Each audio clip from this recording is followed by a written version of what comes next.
आँख से ना कान से कान से अंधा रहले बेचारू कहले कि पात में तो बड़गनी खाना खाए। हम जानब कब की खाना चल गइल बा हमरा उठावे के चाहिए। एक आदमी कहले कि हम एक बेर खो खो अच्छा जने के पता चल गइल बा दो बेर खो कम जने के चावल दाल चल गइल बा। अच्छा 3 बेर खो कम जने की सब्जी भी चल गइल बा। अच्छा 4 बेर खो ते जने के भोजन उठावे के बा। अच्छा आ सूरदास बैठ के अपन ओइ कथा एक बेर खो अच्छा पता चल चल 2 बेर खोखले 3 बेर खोखले अब चौथा बेर के भाजा रहे जब उठावे के बा आ तले उनका सुरहोरी चढ़ गया। सूरदास जनरस की भगवत हो गई बा उठल चौपट के ले अब पता में लात खान तो बहुत भाग बहुत मार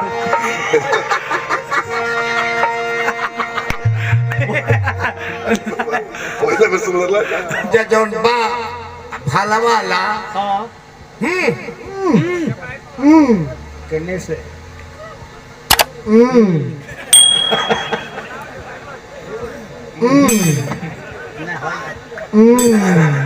कहने से अरे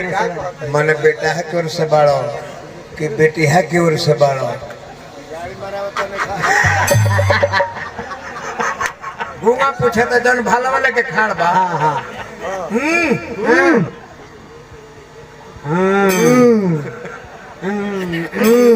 कहने से अरे तो ओकर बात वो बुझते नहीं खे ना और तो अपना इशारा से कहे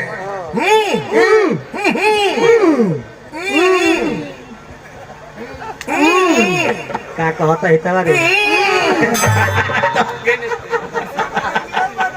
परस के बेटिया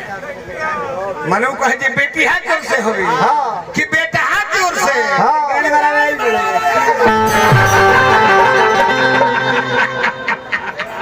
ये हाई है हां अब धीरे से फिर के चल गए या अतले वही घुमा के पुड़ियो न ये खाए भेजिनु ते तने जाने जगह दुकाने को रे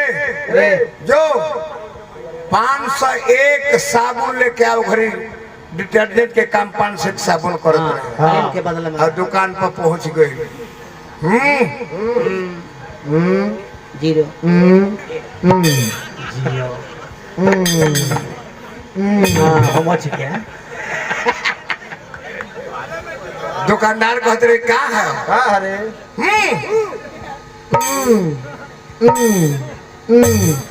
का कहता रे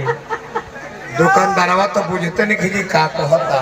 और वो तो कहे जे 501 माने 501 आ हे तरह करे जे माने साफ करे वाला बाबू और इजाजत दुकानदार बुझते नहीं खे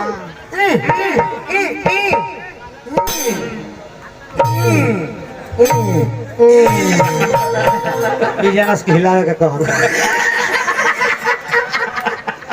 ते भाई ऐसा कबो कबो हो जाला तू ना बाबू